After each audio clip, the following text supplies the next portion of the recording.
Hello student, आपका SPN academy channel में स्वागत है।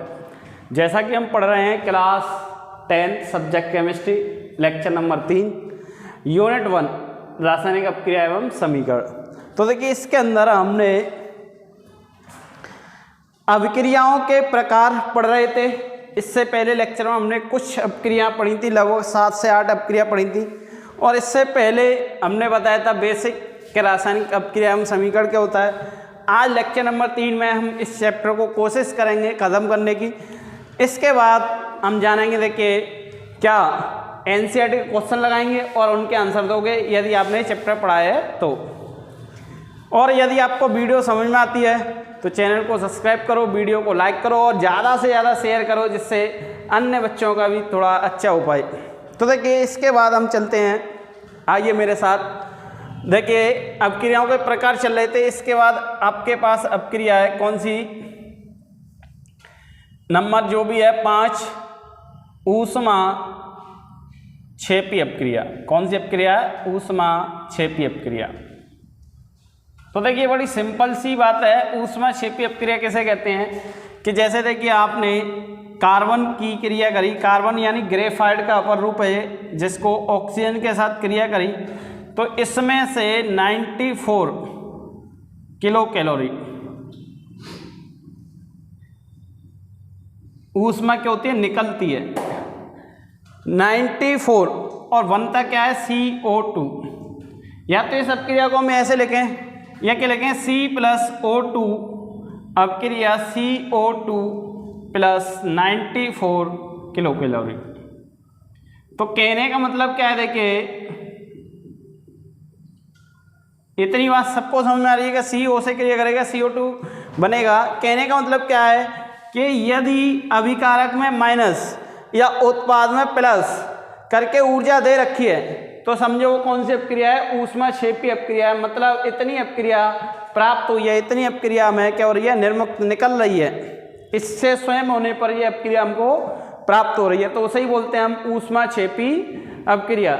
जैसे मैंने इसको परिभाषित किया, क्या किया मैंने, कि वह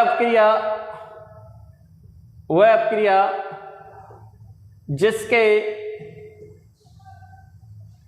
जिसके संपन्न होने पर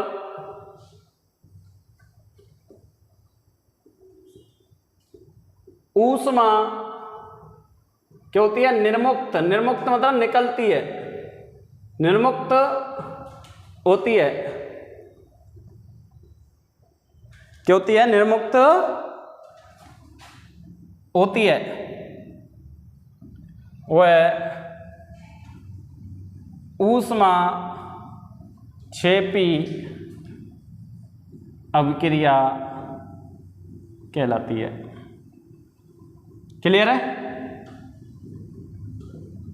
ऊष्मा या ऊर्जा निकल रही है तो वो कौन सी अपक्रिया है, ऊष्मा क्षेपी। और ऊष्मा या ऊर्जा देनी पड़े अर्थात ह्रास हो, अवशोषण हो, तो वो ऊष्मा शोषी होती है। जैसे मैंने देखिए एक एग्जांपल और लिया, मैं लिया CH4 मेथेन + O2।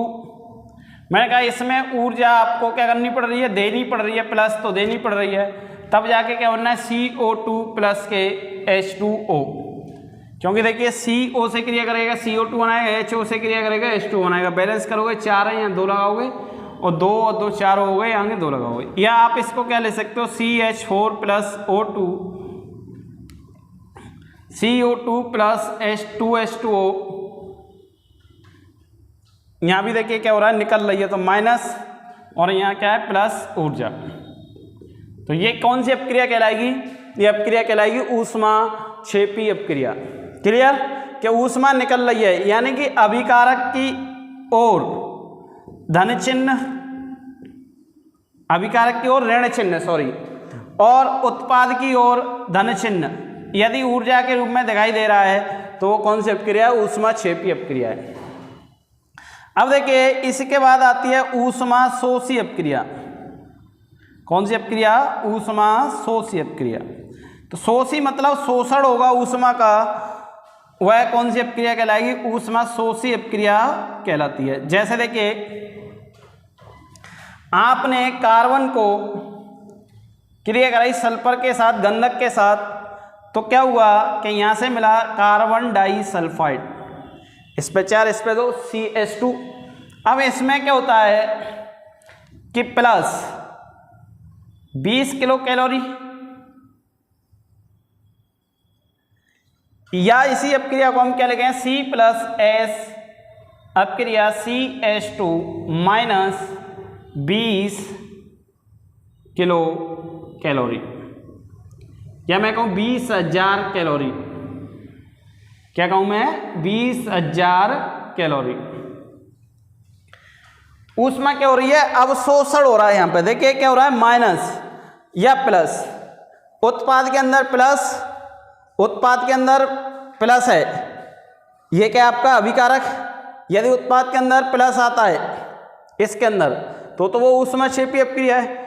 और यहाँ पर क्या हो रहा है, जो प्लस है वो कहाँ है, अभिकारक के अंदर, तो ऊष्माशोषी अपक्रिया। यहाँ देखिए माइनस कहाँ है, उत्पाद की ओर, यहाँ देखिए प्लस उत्पाद की ओर। तो देखिए ये अपक्रिया क्या कहलाती हैं, क्या हुआ अपक्रिया जिसमें ऊष्मा का क्या होता है, अवशोषण। अवशोषण मतलब ऊष्मा देनी पड़े तब यह क्रिया कंप्लीट हो, ऊष्मा का अवशोषण होता है, वह ऊष्मा शोषी अपक्रिया कहलाती है।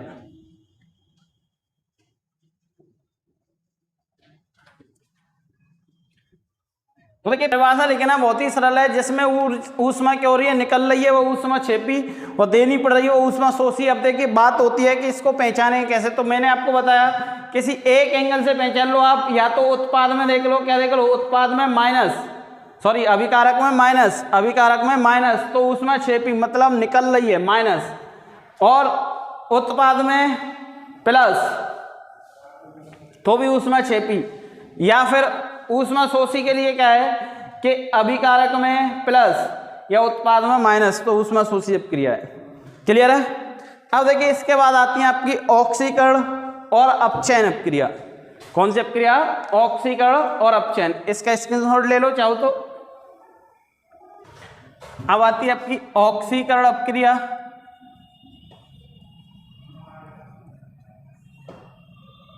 नंबर 7, और नंबर 8 अपचयन अपक्रिया।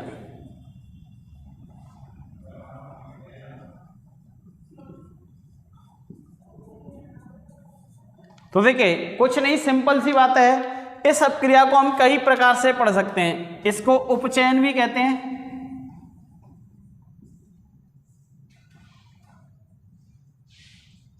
अब देखिए बात समझना ध्यान से। ऑक्सीकरण अपक्रिया क्या होती है, जैसे देखिए सबसे पहले मैं आपको कुछ बातें बताऊं। कोई भी परमाणु है, कोई भी आयन है, उसके पास यदि कोई चार्ज है, जैसे सोडियम परमाणु है, इसके पास कोई आयन है Na+, मैग्नीशियम परमाणु है, इस पर कोई चार्ज है Mg+2, क्लोरीन आयन है, इस पर -1 चार्ज है, H2 परमाणु है, इस पर कोई चार्ज नहीं है। तो मुक्त अवस्था में जो परमाणु होते हैं उनके पास कोई चार्ज होता है तो उनकी ऑक्सीकरण संख्या कुछ होती है।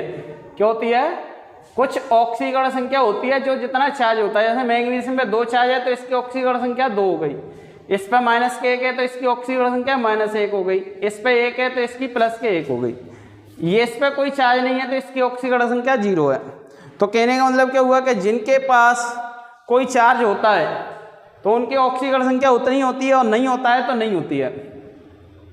अब देखिए ऑक्सीकरण या अपचयन की अपक्रिया परिभाषा हम कई प्रकार से लिख सकते हैं, कई प्रकार से लिख सकते हैं। जैसे मैं कहूँ इलेक्ट्रॉन सिद्धांत के आधार पर, जैसे मैंने कहा कि वे तत्व या आयन जो इलेक्ट्रॉन त्यागते हैं, जैसे सोडियम है, इसने 1 इलेक्ट्रॉन त्याग दिया तो ये क्या है, ऑक्सीकरण अपक्रिया हो रही है। मैग्नीशियम है, इसने 2 इलेक्ट्रॉन त्याग दिए तो क्या हो रही है, ऑक्सीकरण अपक्रिया हो रही है। अब देखिए बात क्या आती है कि इसके अंदर हम ऐसे भी दे सकते हैं कि इसकी ऑक्सीकरण संख्या 0 है और इसकी ऑक्सीकरण संख्या 1 है, इसकी ऑक्सीकरण संख्या 0 है, इसकी ऑक्सीकरण संख्या 2 है, कि जहां पर ऑक्सीकरण संख्या में कमी हो, सॉरी वृद्धि हो, 0 से 1 हो रही है, बढ़ रही है, जहाँ ऑक्सीकरण संख्या में वृद्धि होती है वो ऑक्सीकरण अपक्रिया कहलाती है। यहाँ भी देखो बढ़ रही है तो ऑक्सीकरण अपक्रिया। दूसरी बात क्या होती है, ये इलेक्ट्रॉन सिद्धांत के आधार पर या ऑक्सीकरण संख्या के आधार पर हम कह सकते हैं। अभी हाइड्रोजन ऑक्सीजन के आधार पर भी बताएंगे आपको। तो यहाँ से वे तत्व आयन जो इलेक्ट्रॉन त्यागते हैं, आयन देख लो जैसे Ap+2, इससे ये बदल गया Ap+3 में, तो एक इलेक्ट्रॉन इसने भी त्याग दिया। तो वे तत्व आयन जो इलेक्ट्रॉन त्यागते हैं वो ऑक्सीकरण अपक्रिया कहलाती हैं। अब देखिए इसी में अपोजिट कर दो, जैसे क्लोरीन आयन है, क्लोरीन है, एक इलेक्ट्रॉन ग्रेड करके Cl2 में बदल गया। अब देखिए 2 है, आगे 2 लगाया, 2 इलेक्ट्रॉन 2 लगाया, तो यहां भी क्या हो रहा है कि इसके देखिए ये इलेक्ट्रॉन ग्रहण कर रहा है, तो ये अपचयन अपक्रिया हो गई। दूसरी बात क्या है, इसकी ऑक्सीकरण संख्या 0, इसकी -1 है, तो यहाँ ऑक्सीकरण संख्या में क्या हुई, कमी, 0 से -1 हो रहा है। यहाँ ऑक्सीकरण संख्या में क्या हो रही है, वृद्धि। तो देखिए ऑक्सीकरण संख्या में वृद्धि हो रही है तो ऑक्सीकरण अपक्रिया, कमी हो रही है तो अपचयन अपक्रिया। या कोई परमाणु इलेक्ट्रॉन त्याग रहा है तो ऑक्सीकरण अपक्रिया, या ग्रहण कर रहा है, सोडियम आयन है, इसने एक इलेक्ट्रॉन ग्रहण कर लिया, सोडियम में पहुंच गया, तो यहाँ भी ये कौन सी अपक्रिया कहलाएगी, अपचयन अपक्रिया ही कहलाएगी। तो देखिए यहाँ से 2 बातें होती हैं कि पहली बात, ये अपक्रिया हम किसी भी आधार पर पढ़ सकते हैं, कोई भी परिभाषा, बस आपको अपक्रिया को पहचानना आना चाहिए। अब जैसे देखिए मैं बात करूं कि ऑक्सीकरण अपक्रिया किसे कहते हैं, तो हम कह सकते हैं वे तत्व या आयन, वे तत्व या आयन जो इलेक्ट्रॉन त्यागते हैं, वे तत्व आयन जो इलेक्ट्रॉन त्यागते हैं वह ऑक्सीकरण अभिक्रिया कहलाती है, या हम कह सकते हैं उपचयन अपक्रिया कहलाती है। अब देखिए इसके लिए बात करें हम अपचयन के लिए, तो अपचयन क्या होता है, बस ग्रहण करते हैं कि वे तत्व या आयन जो इलेक्ट्रॉन ग्रहण करते हैं वह अपचयन अपक्रिया कहलाती है।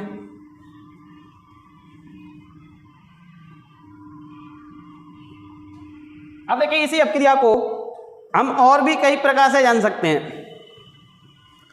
कि जैसे देखिए मैंने कहा कि जैसे आपके पास है कॉपर ऑक्साइड, इसने क्रिया करी हाइड्रोजन से और इसने बना के दिया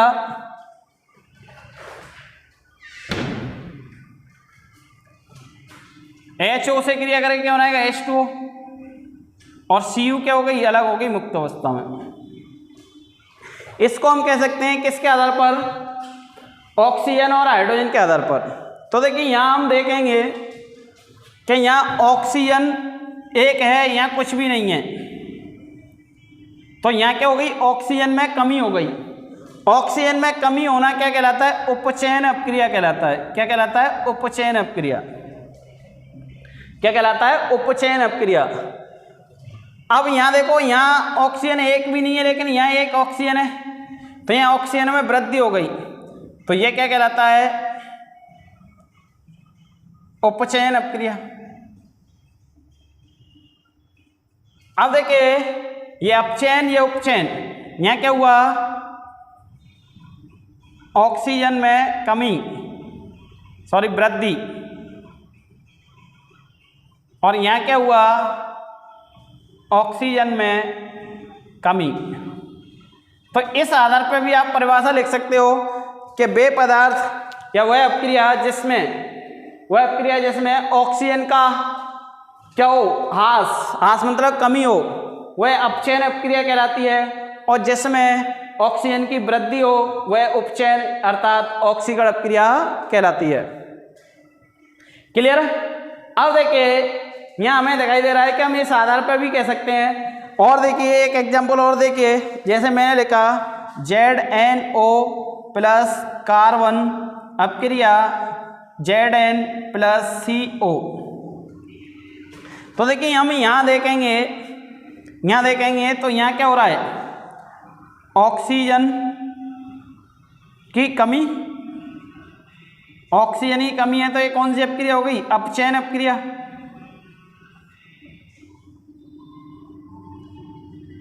और यहाँ क्या हो रहा है, ऑक्सीजन की वृद्धि, तो ये क्या हो गया, उपचयन अपक्रिया कह लो या ऑक्सीकरण अपक्रिया।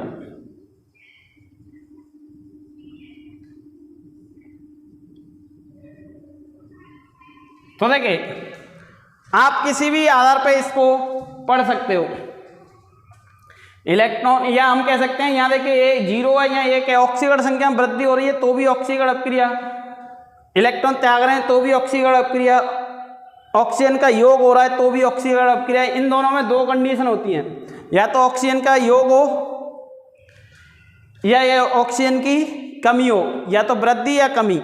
वृद्धि होती है तो उपचयन अपक्रिया, कमी होती है तो अपचयन अपक्रिया। ऐसे हाइड्रोजन के लिए होता है, हाइड्रोजन की वृद्धि तो अपचयन अपक्रिया, हाइड्रोजन की कमी तो उपचयन अपक्रिया। क्लियर है? तो इसका स्क्रीनशॉट ले लो।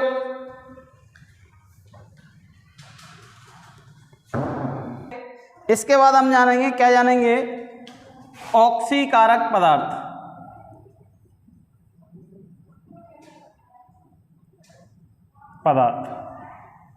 जैसे देखिए हमने अभी देखा, क्या देखा कि Cl2 Cl आयन में आयनित हो रहा था, इसमें एक समीकरण ले लिया मैंने कि I आयन से I2 में बदल गया। ये पूरा एक समीकरण है, 2I। तो देखिए इसमें हम जानेंगे ऑक्सीकारक पदार्थ किन्हें कहते हैं, ऑक्सीकारक पदार्थ और अपचायक पदार्थ।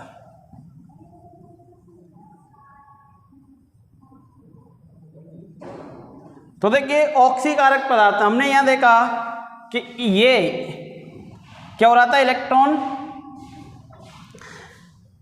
क्या कर रहा था, ग्रहण कर रहा था अभी, लेकिन यहां हमें ऐसा नहीं पता चल रहा। तो यहां क्या है, 0, ऑक्सीकरण संख्या यहाँ क्या -1, तो यहाँ 0 से -1 हो गई, कमी हो गई, ऑक्सीकरण संख्या में कमी हो गई, ऑक्सीकरण संख्या में क्या हो गई, कमी हो गई। तो ये क्या हो गया, अपचयन। और यहाँ देखिए यहाँ -1 से क्या हो गई, 0 हो गई, तो यहाँ क्या हो गया, ऑक्सीकरण संख्या में वृद्धि हो गई। अब ऑक्सीकरण संख्या में वृद्धि हो गई तो यहाँ क्या हो गया, ऑक्सीकरण हो गया। अब जानेंगे कि हम ऑक्सीकरण या अपचायक किसे कहते हैं। तो देखिए ऑक्सीकारक पदार्थ किन्हें कहते हैं कि वह अपक्रिया जिनमें क्या होता है, जिन पदार्थों का अपचयन होता है वही ऑक्सीकारक पदार्थ कहलाते हैं। तो इनका अपचयन हो रहा है तो ये क्या कहलाएंगे, ऑक्सीकारक पदार्थ कहलाएंगे। क्या कहलाएंगे, ये ऑक्सीकारक पदार्थ कहलाएंगे। क्या वह अपक्रिया जिनमें क्या होता है, जिनका अपचयन होता है, क्या लगाएंगे, वह अपक्रिया जिनका अपचयन होता है, वह अपक्रिया जिनका अपचयन होता है वह ऑक्सीकारक पदार्थ कहलाते हैं।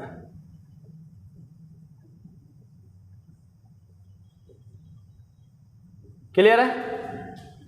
अब देखिए यहाँ बात जानने वाली ये है कि जिनको अभी तक ये नहीं पता चल रहा कि ऑक्सीकरण संख्या कैसे देखें, तो देखिए मैंने आपको बताया कोई भी परमाणु मुक्त अवस्था में, क्या है, मुक्त अवस्था में, तो वहां आपको एक ही बात देखनी है, क्या देखना है कि उस पर कोई चार्ज है तो ऑक्सीकरण संख्या है। जैसे मैं लिखा Cl2 कोई चार्ज नहीं तो 0, मैं लिखा I2 कोई चार्ज नहीं तो 0, मैं लिखा Na+1 तो 1 ऑक्सीकरण संख्या, मैं लिखा Cl -1 तो -1 ऑक्सी, मैं लिखा S-2 तो -2 ऑक्सीकरण संख्या। अब देखिए ये तो बात होगी कि वह अपक्रिया जिनका अपचयन होता है, वह अपक्रिया जिनका क्या होता है, अपचयन होता है, वह ऑक्सीकारक पदार्थ कहलाते हैं। वह अपक्रिया या वह समीकरण जिसमें किसी का क्या होता है, अपचयन ही क्या हो रहा है। और जो अपचयन में सहायक होते हैं अन्य पदार्थ वह अपक्रिया जिसमें जो अपचयन में क्या होते हैं, सहायक होते हैं, उन्हें क्या कहते हैं, या हम कह सकते हैं कि वह अपक्रिया जिनका क्या होता है, उपचयन होता है अर्थात ऑक्सीकरण होता है, वह अपचायक पदार्थ कहलाते हैं। ऐसे भी कह सकते हैं हम, क्या कह सकते हैं कि वह अपक्रिया जिनमें या जिनका उपचयन होता है वह क्या कहलाते हैं, अपचायक कहलाते हैं। क्या कहलाते हैं, अपचायक कहलाते हैं। अब जैसे मैंने एक अपक्रिया दी आपको, मैं लिखा SnCl2 प्लस के AuCl3, अपक्रिया SnCl4 प्लस के Au,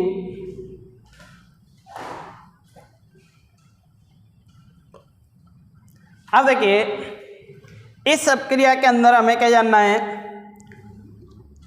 इस अपक्रिया के अंदर हमें क्या जानना है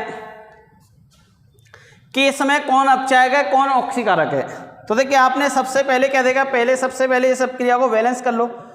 यहाँ देखिए 2 लगाओ, 2 दूनी 4, यहाँ 2 लगाया, 2 चौके 8, यहाँ देखिए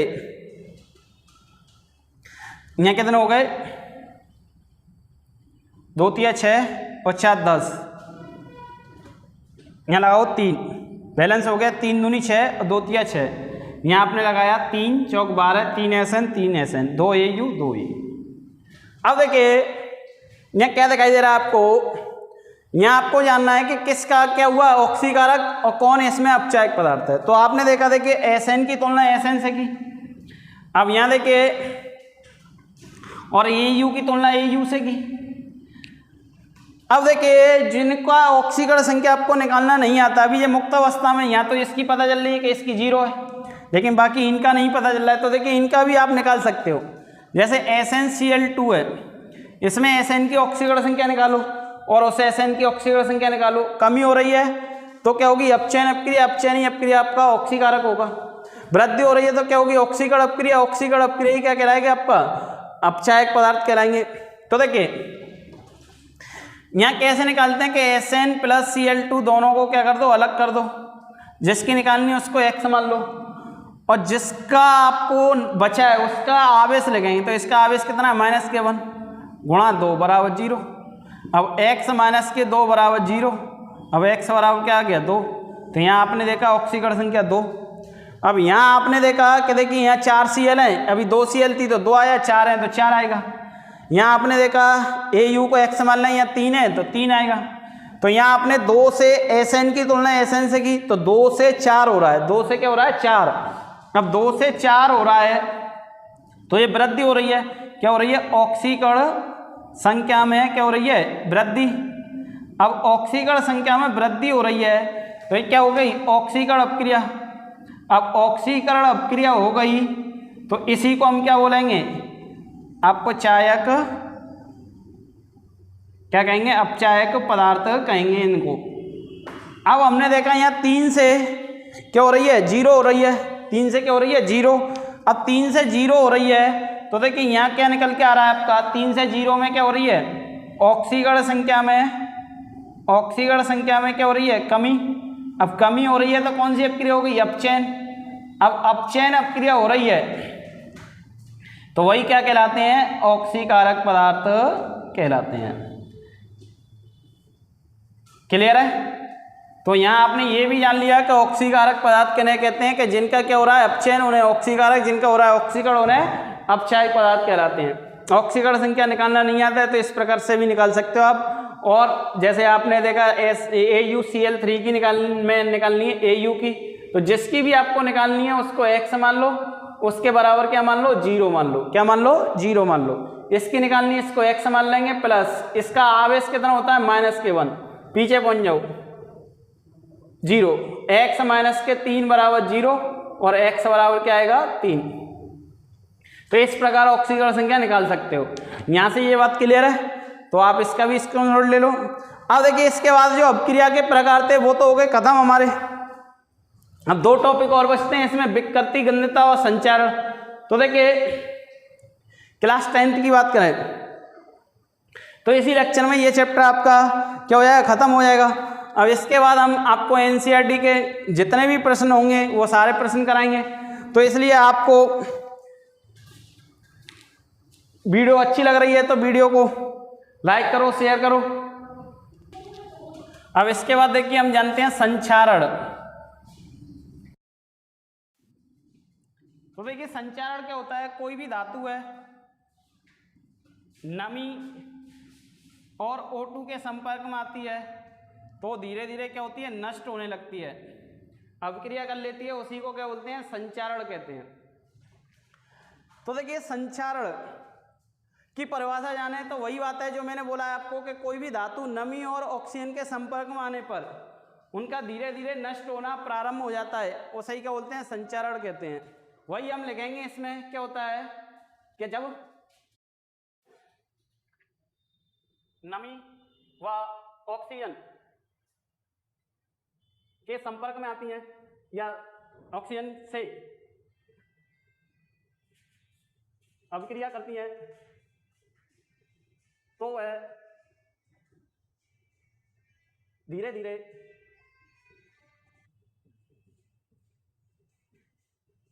उसे ही हम क्या कहते हैं, संचारण कहते हैं। क्या कहते हैं, संचारण।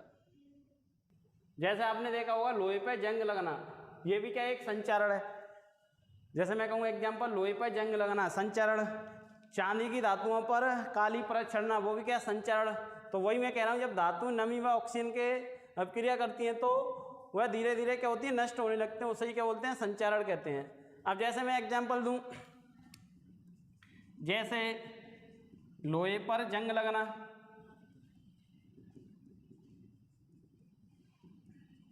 या चांदी की धातुओं पर काली परत चढ़ना, ये क्या है, सब संचारण है। अब बात आती है कि संचारण को हम कैसे बचा सकते हैं, संचारण को हम कैसे बचा सकते हैं। तो संचारण के बचाव या संचारण को रोकने के उपाय।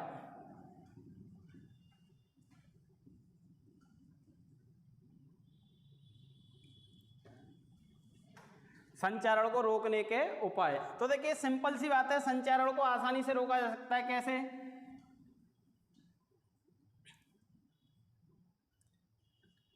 धातुओं को पेंट करके,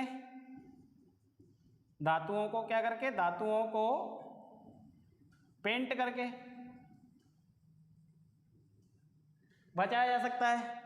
नंबर 2, ग्रीस लगा के,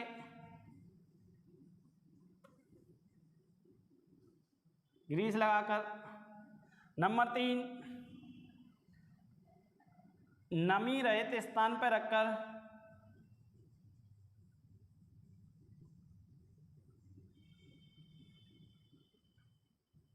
नंबर 4, वायुरोधी स्थान पर रखकर।